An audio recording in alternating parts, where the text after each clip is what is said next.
Secretary of Education, Atif Qarni. Thank you. Well, good afternoon, everyone. Thank you. Thank you. Wow, that's a lot of people here. It's like looks like a Fairfax County classroom, right? Oh, sorry, I apologize. I had to get attention for the people sitting in the back there, so if you can hear my voice clap once, you can hear my voice clap twice, you can hear my voice clap 4 times. So whenever you're in a big crowd, that normally works. It normally worked in 8th grade when I was teaching, most of the times. But thank you everyone for being here today. Abrar, I see what you're up to. Most people are focused on 2020 presidential race, but I think she's planning her 2040 because she scooped up all the talent, the whole campaign staff. It's very impressive, but like Madam Chair said, that we've been to a lot of events. And I've never seen an event. If you can hear my voice clap once, you can hear my voice clap twice. All right, quiet down back there. I know who you are. Thank you. So, there have been a lot of events that I've personally been to, but I've never seen a student-led event. And this position is about representing students and putting them first. So actions speak louder than words, and Abrar, you have sent a really big statement today to all of us that you care about students, you care about their voices, and you listen to them. So thank you for doing that. So please give her a big round of applause for taking that first step.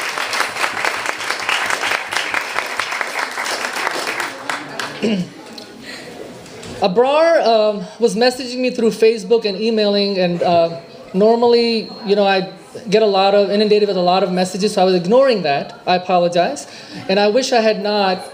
But eventually, a mutual friend of ours, Brother Saif, who's here, said, I'm going to bring Abrar down to Richmond to sit down, and I'm like, sure. She came down just like she did and met with the Madam Chair and said, I want to run for school board in Fairfax County, and I want to just kind of pick your brain about education. I asked Abrar, go ahead and please talk about what you're passionate about. And she started with focusing on equity. How do we close the achievement gap? How do we focus on making sure that all children in Fairfax County get the quality of education they deserve? So that was really impressive. And that is something that, you know, we share as well. Abrar also talked about the teacher shortage that we have in Fairfax County. And she then volunteered her time, came at UVA where we were doing a really big retention summit for teachers because we have a significant teacher shortage in the Commonwealth. And through that, she met a lot of experts throughout the state and really learned, and I learned a lot, and actually helped shape some policies and some budget items that were just recently passed and finalized in the state budget just this weekend. Like the 5% salary increase for teacher support staff, it will be the largest in 15 years. So it's a historic. So,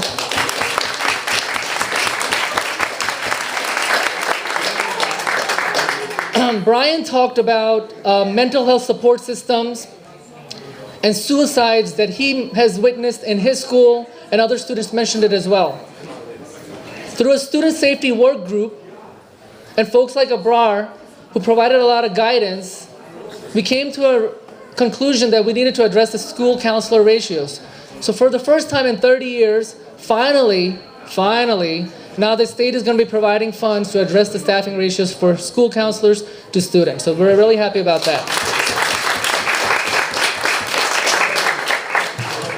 Now, I traveled down from Richmond. It was kind of good to get away from Richmond today. So in Richmond, a lot of people think that that's the center of the universe.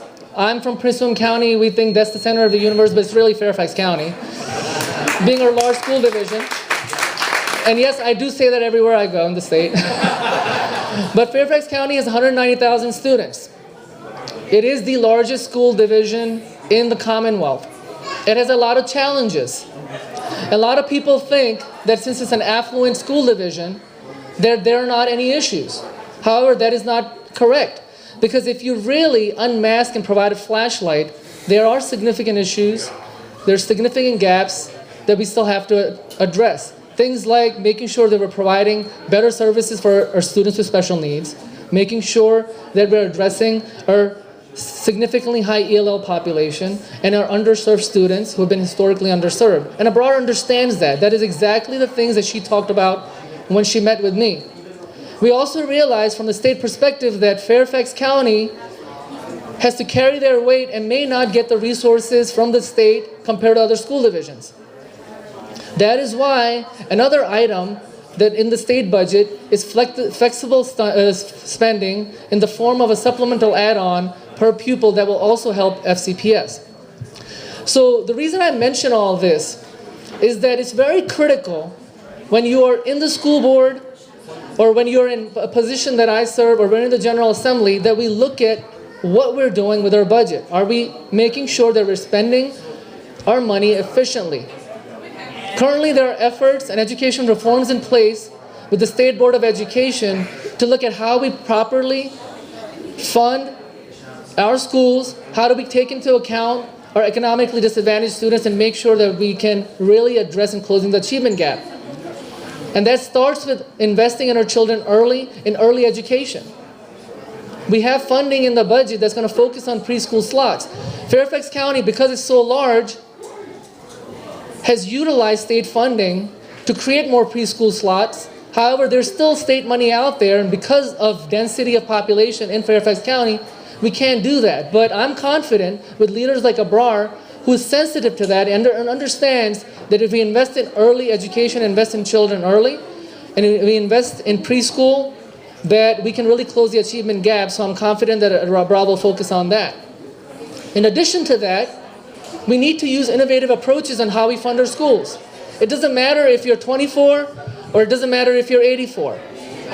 If you're passionate and you have fresh ideas on how to better spend money, that is what's needed on the Fairfax County School Board.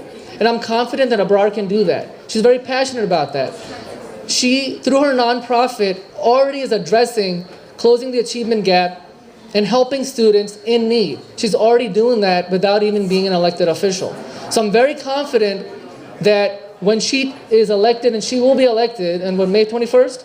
May 21st. So if you know any folks who are going to be voting on May 21st, please make an appeal to them and talk about Abrar, talk about her experiences. I'm very confident that when she's elected in that position, that she will take Fairfax County to an even higher level. Yes, we're great. The Commonwealth is great in education. We have some of the best schools here in the world, but we got to make sure that high quality education is delivered to every child in the Commonwealth and in Fairfax County, and I cannot think of a better person than Abrar Omeish.